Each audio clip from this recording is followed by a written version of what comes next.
요셉은 죽음의 위기에서 다행히 목숨을 부지하고 노예로 팔려갑니다. 끌려가는 요셉의 모습을 한번 상상해 보십시오.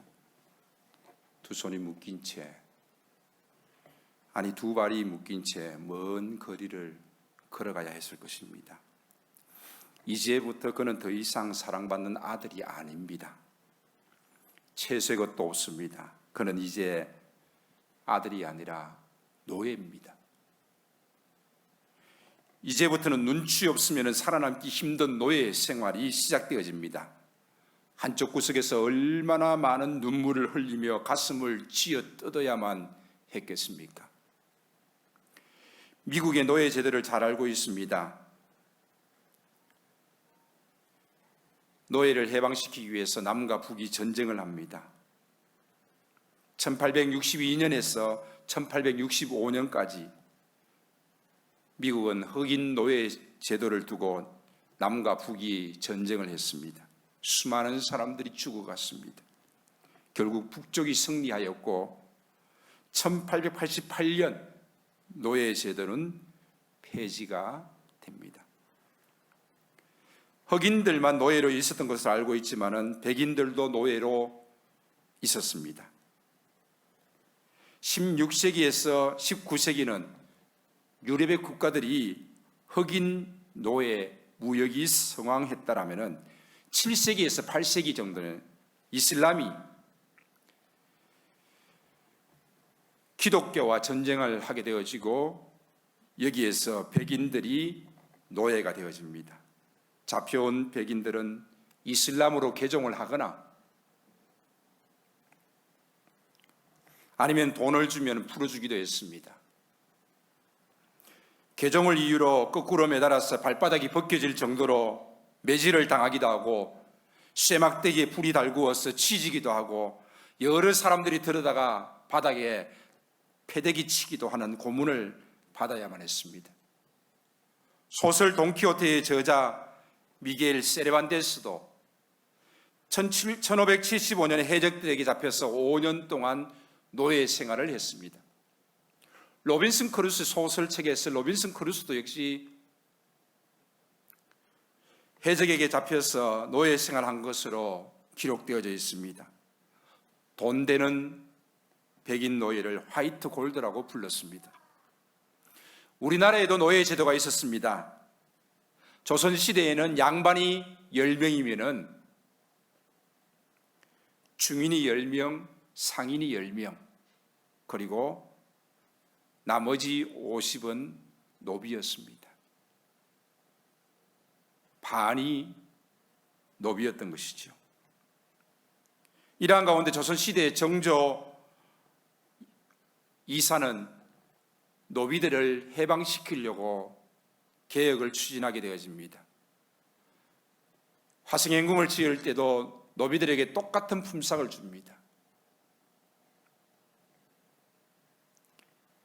그리고 정조가 죽고 난 다음에 1801년에 순조는 관노비 3만 7천 명을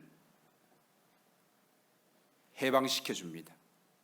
이것은 정조의 업적이라고 할 수 있습니다. 그러나 정조는 이 노비 해방을, 노비에게 자유를 주기 위해서 모든 계획들을 세웠지만 결국에는 죽음을 맞이하고 맙니다. 그래서 정조의 암살설에 대해서 많은 설들이 있습니다. 정조는 1800년도에 죽음을 맞이했습니다. 그러고 보면은 1862년에서 65년도에 남과 북이 전쟁을 했습니다. 그러니까 훨씬 60년 전에 벌써 정조는 그런 생각들을 가지고 노비들을 해방시키려고 했던 것입니다. 최초의 순교자 이성우는 1784년에 중국 북경에서 세례를 받습니다. 그리고 귀국에서 선교활동을 벌리다가 1801년에 정조가 죽고 난 그 다음 해에 신유 박해 때에 순교하게 되어집니다. 이것은 무슨 말인가 하면 그만큼 서구에 천주교가 또 사상들이 조선에까지 영향을 끼쳤다는 것입니다. 비참한 노예의 삶입니다. 사고, 팔고, 그리고 물건 취급하면서 노비를 부리게 되어집니다. 이것은 시대의 모습이었습니다. 미국도 마찬가지였고, 유럽도 마찬가지였고, 심지어 이슬람 국가도 역시 마찬가지였고, 우리나라도 역시 마찬가지였습니다. 요셉은 형들에 의해서 노예로 팔립니다. 미디안 상인들은 요셉을 돈 주고 노예로 사가지요. 그의 첫 노예 생활은 보디발의 집에서 시작되어집니다. 노예지만은 인정받아서 가정 총무로서 보디발 장군의 집안의 모든 살림을 맡아서 하게 되어집니다. 보디발 장군의 아내의 거짓 고발로 말미암아서 그는 감옥에 들어가게 되어집니다. 그러나 그곳에서도 하나님과 함께하는 형통한 삶을 누리게 되어지면서 간수장이로부터 모든 죄수들을 관리를 맡게 되어집니다. 어느 날 들어온 두 관원장, 그들의 시중을 맡게 되어집니다. 술 맡은 관원장과 떡 굽는 관원장이었습니다. 그런데 어느 날 이들이 하룻밤 자고 난 다음에 슬픈 기색을 띠고 있는 것입니다. 요셉이 무슨 이유냐고 물어봅니다. 그들은 간밤에 꿈을 꾸었는데 그 꿈이 무슨 꿈인가 고민하고 있었던 것입니다. 그래서 요셉은 그 두 사람의 꿈 이야기를 듣고 꿈을 해석해 줍니다. 떡 굽는 관원장은 떡이 되지요. 죽음을 맞이합니다. 술 맡은 관원장은 술술 풀리지요. 복직되어집니다. 요셉은 술 맡은 관원장의 꿈을 해석하면서 그의 복귀를 이야기하면서 나가면은 반드시 자신의 억울함을 기억해 달라고 부탁을 했지만은 그는 요셉의 간청에도 불구하고 그것을 잊어버리게 되어집니다. 그러나 만이 2년 후에 바로가 꿈을 꾸게 되어지고 그 꿈을 해석할 자가 없게 될 때에 술 맡은 관원장은 그제서야 자신의 꿈을 해석했던 요셉이 기억나서 요셉을 추천하게 되어지고 요셉은 바로 앞에 서서 바로의 꿈을 해석하게 되어집니다. 그리고 그 꿈을 해석하고 그 대처까지 말하게 됨으로 인해서 요셉은 애굽의 총리가 되어집니다. 요셉이 애굽의 총리가 되었을 때에 보디발의 마음은 어땠을까요? 그의 아내의 마음은 어땠을까요? 성경은 그 부분에 대해서 기록하고 있지 않습니다. 침묵하고 있습니다. 특히 보디발의 아내는 거짓 누명을 씌워서 그를 감옥에 넣지 않았습니까?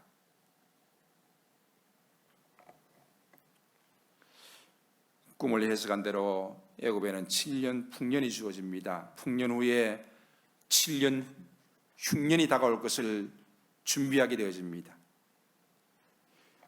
흉년 2년째에 요셉의 형제들을 두 번째 만나게 되어집니다. 창세기 41장에 보면 요셉이 애굽의 총리가 되어지고요. 창세기 42장에 보면은 형들이 애굽의 양식을 구하러 오게 되어집니다. 그때 요셉은 그 형들을 보고 정탐꾼이라 그들을 3일 동안 감옥에 가두기도 하고 양식을 사가는 그들의 자루에다가 돈 뭉치를 다시 넣어주기도 합니다. 그러면서 시므온을 잡아서 애굽에 남겨둡니다. 너희들이 다음에 올 때에는 막내도 데리고 오라.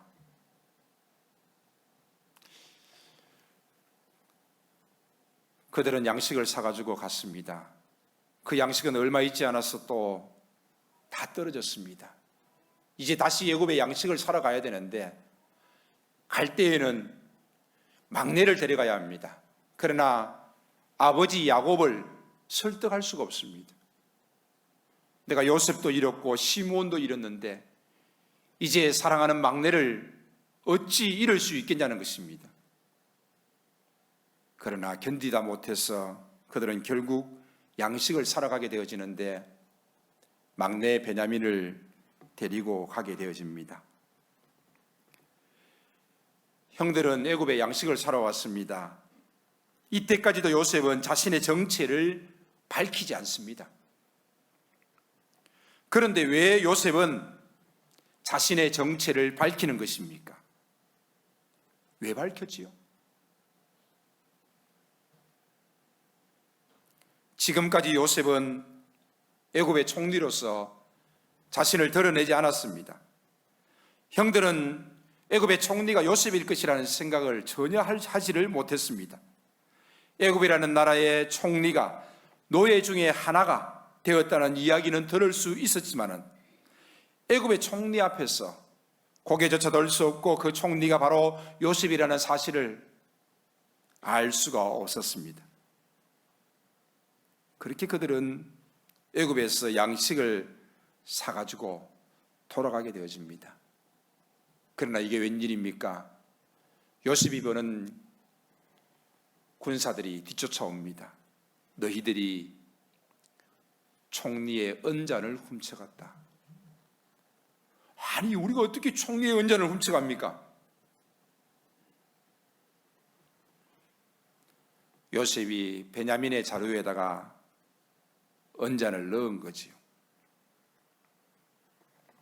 그들은 모두가 다시 끌려오게 되어집니다. 유다와 그의 형제들이 요셉 앞에서 엎드리게 되어집니다. 요셉이 호통칩니다. 어찌하여서 이런 일을 저질렀어? 유다가 대답합니다. 무슨 할 말이 있겠습니까? 무슨 변명을 하겠습니까?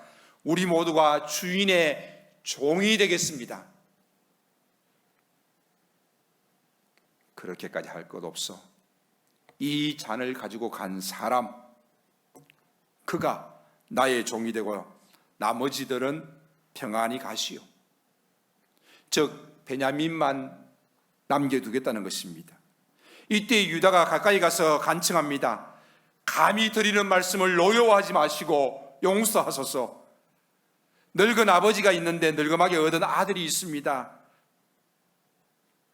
그 형은 죽고 아버지가 이 아이를 무척이나 사랑합니다. 이번에 아버지 곁을 떠나올 때 꼭 다시 데려오겠다고 약속했습니다. 막내 아우를 데려가지 않으면 저는 아버지를 볼 수 없습니다. 백발이 성성한 늙은 아버지가 슬퍼하면서 죽어가는 모습을 볼 수 없습니다. 이 아이가 안전하게 돌아갈 것을 제가 책임을 지겠다고 말씀드렸습니다. 이 아이 대신에 소인을 주인의 종으로 삼아 여기 머물게 하소서. 저 아이는 형들과 함께 돌려보내주소서. 넷째 유다의 간곡한 청입니다.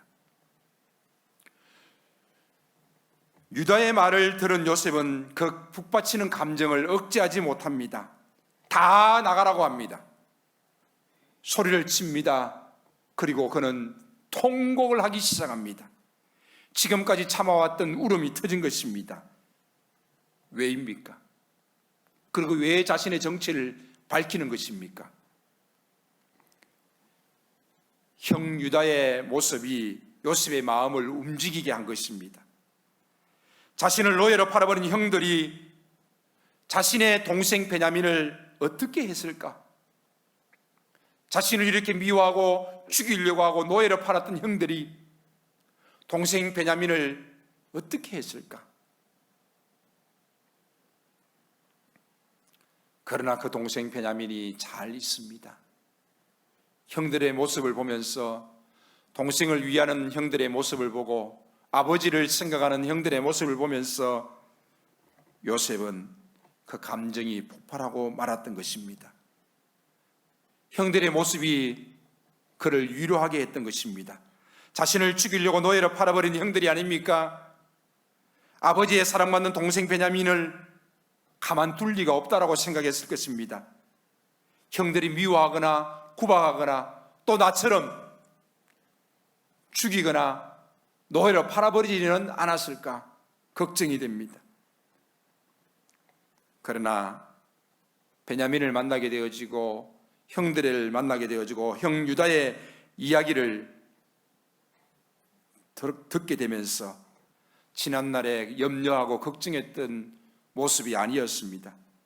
동생 베냐민을 위하여서 대신 종이 되겠다고 말하는 유다의 말은 요셉의 마음을 움직였던 것입니다. 그리고 요셉은 통곡하면서 소리내어서 울게 되어집니다. 그의 울부짖는 소리가 바로의 궁중까지 들렸다. 예상치 못한 애굽 총리의 모습에 형들도 꿈쩍을 못하고 있습니다. 이때 요셉이 자신은 요셉이라고 말합니다. 아마 이때에 그는 애굽 말로 한 것이 아니라 히브리 말로 하지 않았겠습니까? 나는 요셉이라. 내 아버지께서 아직 살아 계시나이까? 형들은 그 앞에서 놀라서 말을 하지 못합니다. 자신이 무엇을 잘못 들은 건 아닙니까? 서로 쳐다보면서 눈이 희둥그레집니다. 지금 형들은 언잔을 훔친 죄인 신세가 되어서 어떻게 이 위기를 극복할 것인가 고민하면서 총리의 선처를 바라고 있는데 갑자기 총리가 자신들이 죽이려고 하고 자신들이 팔아버린 요셉이라니 더 이상 희망이 사라져버렸습니다. 절망의 바위가 자신들을 짓누르고 있습니다. 꼼짝없이 죽은 목숨이 아닙니까? 차라리 이 상황이 꿈이었으면 좋겠습니다. 놀라서 아무 말도 하지 못하고 있는 그 형들에게 요셉은 다시 말합니다. 가까이 오라. 나는 당신들의 아우 요셉이니 당신들이 애굽의 판자라. 당신들이 애굽의 판자라. 정조가 조선시대 22대 왕이 되었을 때 제일 첫 번째 했던 말이 나는 사도세자의 아들이다.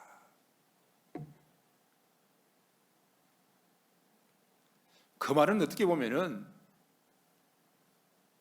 신하들에게 있어서 청천벽력 같은 소리였습니다.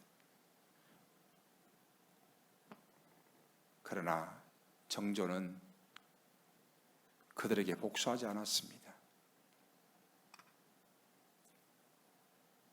나는 사도세자의 아들이지만은 그렇게 하지 않겠다는 것입니다. 나는 요셉이라 당신들이 애굽의 판자지만은 형들의 생각과는 전혀 다른 요셉의 모습을 볼 수 있습니다. 복수의 소리처럼 들렸지만은 요셉은 그런 마음이 아니었습니다.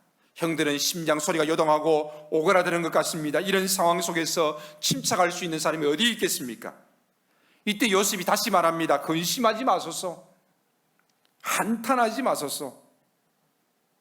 형들의 모습을 짐작할 수 있습니다. 그리고 요셉은 형들에게 무슨 말을 했습니까? 나는 당신들이 애굽의 판자입니다.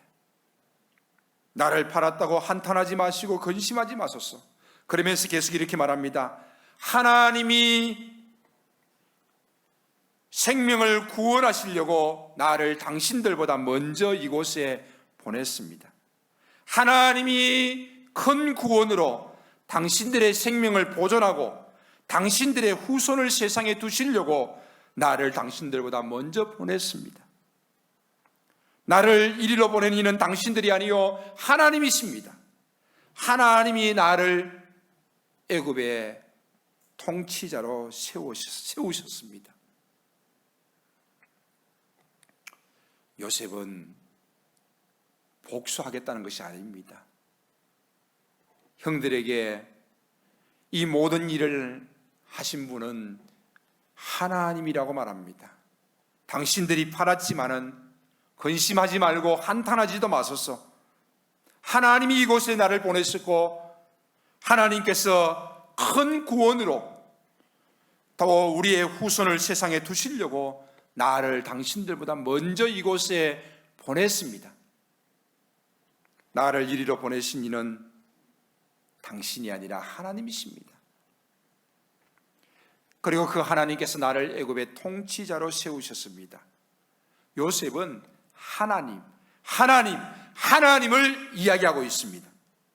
노예로 팔려와서 고통 속에 지나온 날들이 억울하지 않습니까? 지금 출세했다고 예전의 고생을 다 잊어버린 것입니까? 형들의 악행을 어떻게 잊을 수가 있습니까? 우리는 어떤 일이 있을 때에 하나님이 하셨습니다라고 말할 수 있습니까?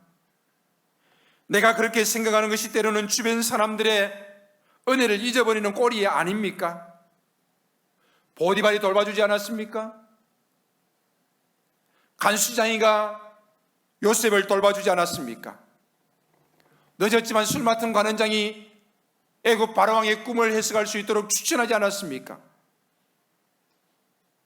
그런데 이 모든 일들이 하나님이 하셨다니, 만약에 이들이 듣기라도 한다면 섭섭해하지 않겠습니까?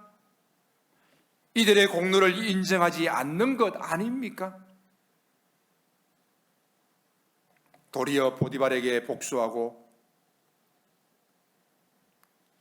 술 맡은 관원장이 잊어버림을 호통치려고 하는 건 아닙니까?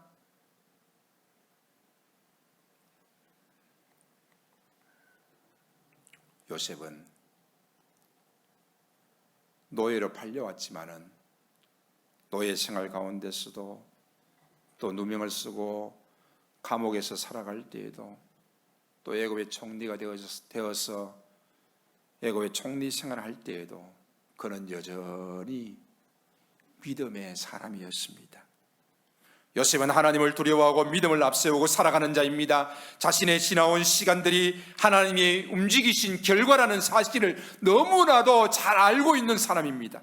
그의 고백은 그러므로 헛된 소리가 아니라 믿음의 고백입니다.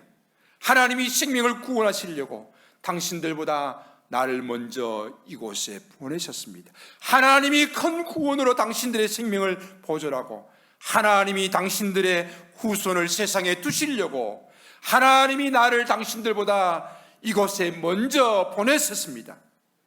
그런즉 나를 이리로 보낸 이는 당신들이 아니요 하나님이십니다. 하나님이 애굽의 총리로 삼으셨습니다.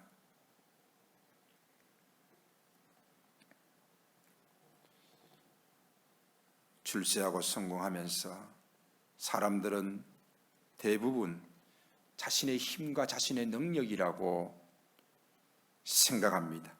또 세상도 그렇게 말하고 인정합니다. 하지만 모든 일들이 잘 될 때에 더욱 믿음의 모습으로 서는 우리들의 모습들이 필요한데 그런 사람들을 찾기란 쉽지가 않습니다. 힘들고 어려울 때 신앙생활 잘하는 사람들이 있습니다. 그러나 형통할 때에, 복이 왔을 때에, 잘 될 때에 신앙생활 잘하는 사람들이 많지 않다는 것입니다.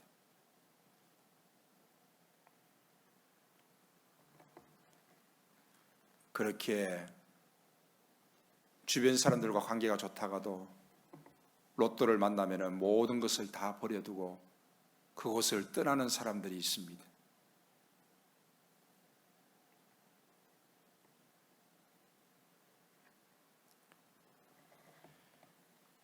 자신이 힘들고 어려울 때에 도와주고 살펴준 자들에 대해서 안면을 바꿉니다. 심지어는 성공했다고 해서 형제도 업신여기고 부모도 못 본 척하는 사람들이 있습니다. 또 자신이 힘들고 어려울 때 도와주지 않았다고 그 사람들에 대해서 외면하게 되어집니다. 내가 힘들고 어려울 때에 해준 게 무엇이 있냐는 거죠. 결국 성공한 것이 많은 사람들을 떠나보내게 만듭니다.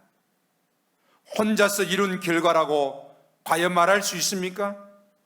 복수하고 안갚음하라고 억울한 감정의 복수를 하라고 주어진 성공입니까?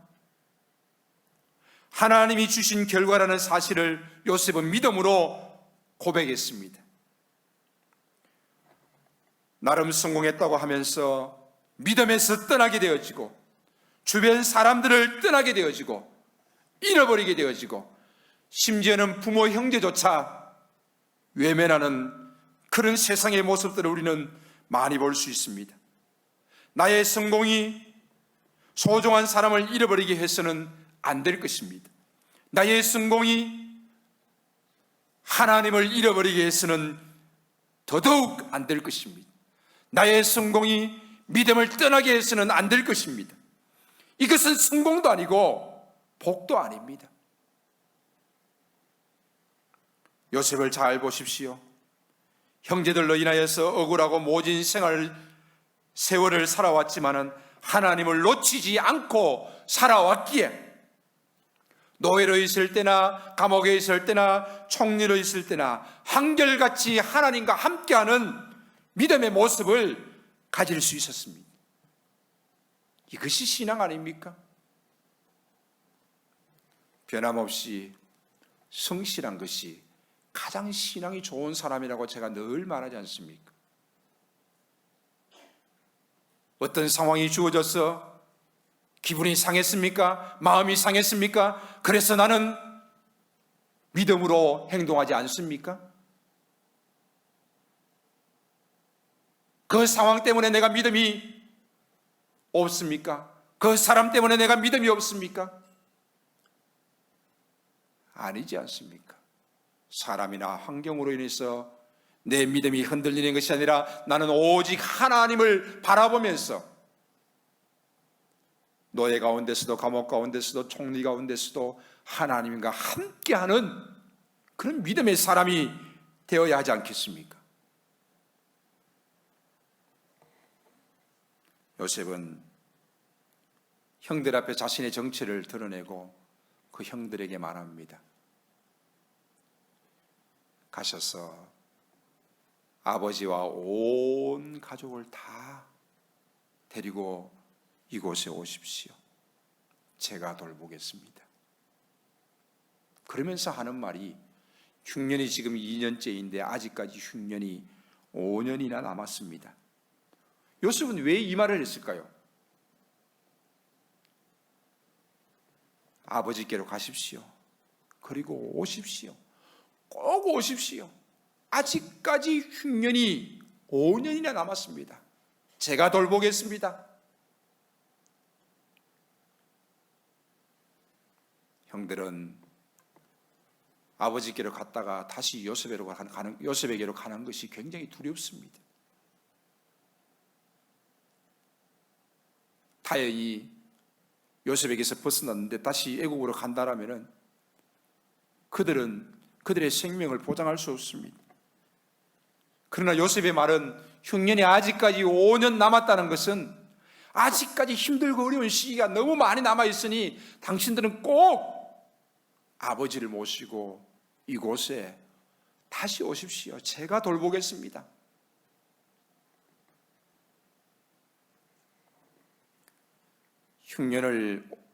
남은 흉년을 이길 수 있는 다른 어떤 방법도 없습니다.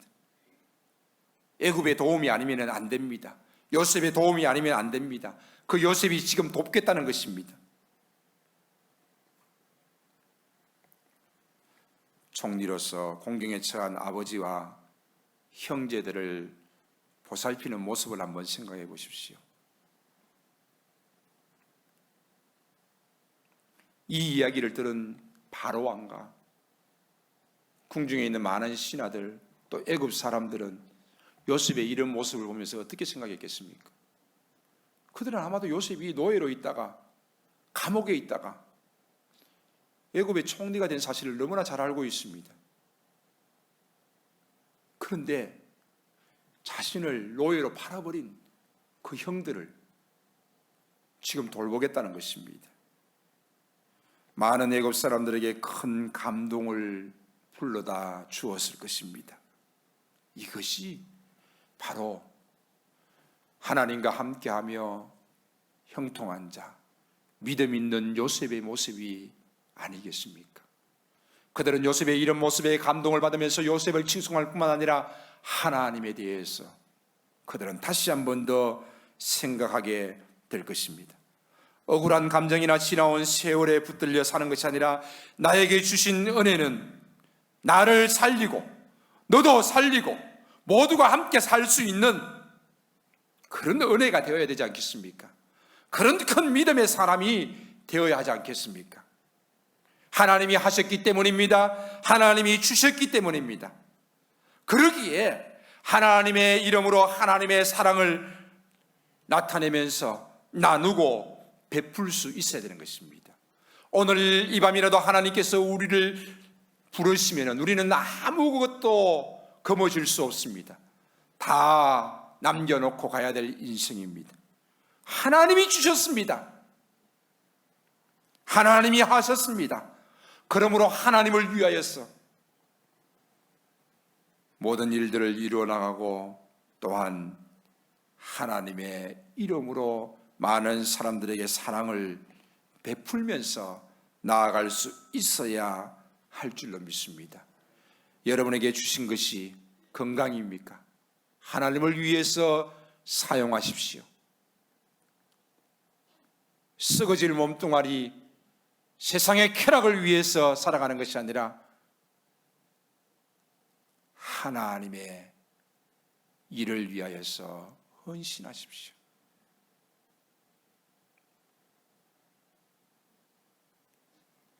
주어진 모든 것들이 하나님이 주셨는데, 하나님이 하셨는데, 하늘의 소망을 두고 하나님의 영광을 더욱더 나타낼 수 있기를 바랍니다. 자신의 인생과 삶을 하나님을 위해서 살아가는 자가 될 수 있기를 바랍니다.